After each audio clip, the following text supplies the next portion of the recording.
ሰይጣን የሚናደድበት አንድ ትምህርት ላስተምር ነው እንግዲህ እግዚአብሔር ግን ደስ ይለዋል ማደስ ይበለው ነገሩኝ እግዚአብሔር ስሙ የተመሰገነ ይሁን ለምን መሰላችሁ እንመላችሁ ሰይጣን ብዙ ጊዜ ጥቅስ ጠቅሶ ስለሆነ ሰዎችን የሚያሰናክለውና የሚጥለው እናንተ ደግሞ ያንን የሰይጣን አሰራር ታፈርሱ ዘንድ የሰይጣን አሰራር ያፈርስ ዘንድ እግዚአብሔር ተገለጠ ስላለ ስለገለጠልን ያንን በደንብ የምታዩበት ምስጢር ነው ዛሬ ምንድን ነበር የምንመለከተው ሮሜ 8:34 ላይ ያለ ቃል ነው ሮሜ 8:34 ላይ ያለው ቃል ወሳኝ ቃል ነው ብዙዎች ጠፍተውበታል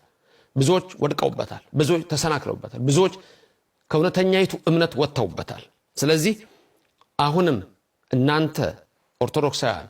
በዚህች እምነት ውስጥ ያላችሁ ለመጽናት በሌሎች ከንቱ አሰራር ውስጥ ያሉ ሰዎች ደግሞ ወደ እውነት የሚመጡበትን መንገድ የምናይበት ትምህርት ይሆናል ለዚህም ኃያሉ አምላክ እግዚአብሔር ከኔና ከናንተ ጋር ይሁን ሮሜ 8:34 ምንድነው የሚለው አሁን ብዙ ሰዎች ይሄን ስላችሁ ገና ታቆታላችሁ ሮሜ 8:34 ስለኛ የሚማልደው ኢየሱስ ክርስቶስ ነው የሚል ቃል እንደሱ ነው ያለው አይደል ምን ይላል ሮሜ 8:34 ከቁጥር 31 ልጀምረው እንግዲህ ስለዚህ ነገር ምን እንላለን እግዚአብሔር ከኛ ጋር ከሆነ ማን ይቃወመናል ለገዛ ልጁ ያራራለት ነገር ግን ስለ ሁላችን አሳልፎ የሰጠው ያው ከርሱ ጋር ደግሞ ሁሉን ነገር እንዲያው እንዴት አይሰጠንም እግዚአብሔር የመረጣቸው ማን ይከሳቸዋል የሚያጸድቅ እግዚአብሔር ነው የሚኮንንስ ማን ነው የሞተው ይልቁንም ከሙታን የተነሳው በእግዚአብሔር ቀኝ ያለው ደግሞ ስለኛ የሚማልደው ክርስቶስ ኢየሱስ ነው ከክርስቶስ ፍቅር ማን ይለየናል መከራ ወይስ ጭንቀት ወይስ ስደት ወይስ ሥራብ ወይስ ራቁትነት ወይስ ፍርሃት ወይስ ሰይፍ ነው ይሄን ቃል ይዘው ይማልላል የሚሉት መጀመሪያ ኮንቴክስት የሚባል ነገር አለ ራሱ እዚህ ጋር የተጻፈው ነገር ስታዩት ምንድነው ይሄ ቃል የሚለው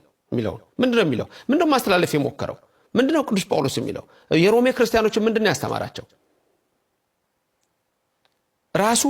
ምንድነው የሚለው ይሄዳል ወይ መጀመሪያ የሚነግረን እንግዲህ ስለዚህ ነገር ምን እንላለን ብሎ በመጀመሪያ የሆነውን የጻፈውን ድንቅ ነገሮች ጽፎ የሚነግረን ነገር አለ ከዛ ይቀጥልና ስለ የሚፈርደው ማን ነው የሚኮንነው ማን ነው ይልና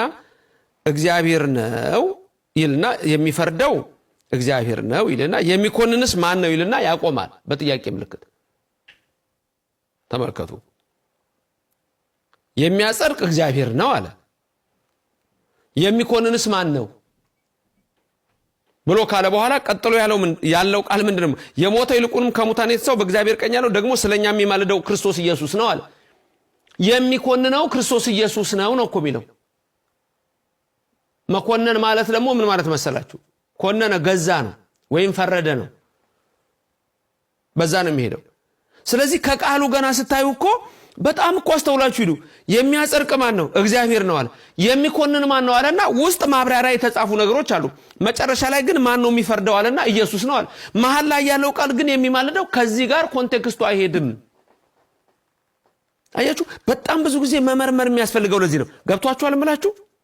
ይው የሚያጸድቅ ማን ነው ለሚለው መልስ ሰጠን እግዚአብሔር ነው የሚኮንነውስ ማን ነው መልስ ሰጥቷል ማን ነው ኢየሱስ ክርስቶስ ነው ታዲያ የሚኮንነው ኢየሱስ ክርስቶስ ነው ብሎ እንደገና የሚማልደው ኢየሱስ ክርስቶስ ነው የሚለው ሁለቱ እንዴት ሊሄድ ይችላል አይሄድም ይው የሚኮንን ማን ነው ካለ ፈራጅ ነው ማለት ነው የሚማልድ ካለ የሚማልሱ አይደል ስለዚህ የሚማልደው የሚለው ቃል ከዚህ ጋር አይሄድም ወይም ትርጉሙን ደግሞ መረዳት ያስፈልጋል ልብ በሉ ወደዚህ ቃል ከመመለሴ በፊት ግን በጣም ቀላል ጥያቄ ልጠይቅ ብዙ ጊዜ ጠይቅ ነበር የሌሎች እምነት ተከታዮች ስለ ኢየሱስ ክርስቶስ አምላክነት የማያምኑ ኢየሱስ ክርስቶስ አምላክ እንደሆነ የማይመሰክሩ እንዲሁ ዝም ብለው ኢየሱስ ጌታ ነው በሚል ብቻ መንፈስ የተያዙ ሰዎች አሉ እነዚህ ሰዎች ኢየሱስ ክርስቶስ ይማልዳል ካሉ ወደ ማን ነው የሚማልደው የሚል ጥያቄ መጠየቅ አለብህ አንተ ኦርቶዶክሳዊ አንቺ ክርስቲያን መጠየቅ አለብሽ ክርስቲያኖች ልብ በሉ ወደ ማን ነው የሚማልደው ምን እንደሚሏችሁ ወደ ማን ነው የሚማልደው ስትሉ ወደ አብ አያችሁ ወደ ማን ነው የሚማልደው ወደ አብ ማን ነው አማላጄ ብላችሁ ብትጠይቋቸው ኢየሱስ ይላሉ ታዲያ የሚገርመው ግን ነገር ልንገራችሁ ሁሉ ጊዜ በጣም ጥንት ጀምሬ የምነግራችሁ ነገር አለ